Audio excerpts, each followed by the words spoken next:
বিসমিল্লাহির রহমানির রহিম।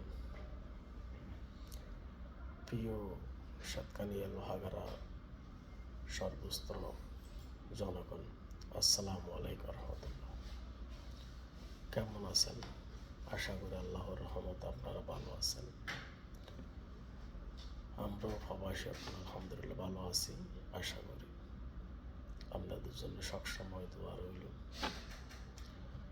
তাই বরাবরের মতো আপনাদের মাঝে আবারও কিছু কথা বলার জন্য আসলাম আর কি। তাই আপনাদেরকে কি বলবো, সব কিছু তো বলার জন্য সবাই উপস্থিত আছেন।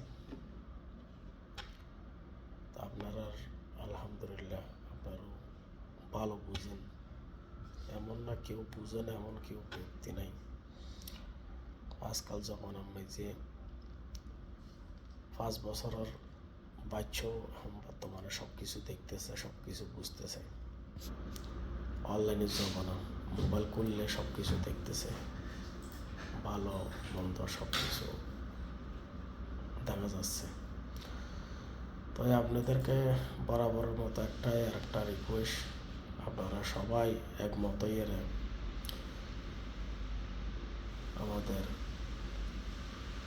নাজমুল মুস্তাফা সাহেবকে আপনাদের মূল্যবান ভোটটা দিয়ে দানসারার প্রতীক জয়যুক্ত করবেন, এটাই আবেদন। আমরা দীর্ঘ অনেক বছর পরে আমরা লোহাগাড়া যে একটা প্রার্থী পেয়েছি, আমাদের এটা সৌভাগ্য, আমরা এটা গর্বিত। তাই আপনাদের মাঝে বরাবরের মতো আবার রিকোয়েস্ট, আপনারা আপনাদের মূল্যবান ভোটটা দানসারার প্রতীক নাজমুল মুস্তাফা সাহেবকে দিয়ে জয়যুক্ত করবেন, এই বলে আমার বক্তৃতা শেষ করলাম। আল্লাহ হাফেজ। বাংলাদেশ জিন্দাবাদ, বাংলাদেশ চিরজীবী হোক। আসসালামু আলাইকুম রহমতুল্লাহ।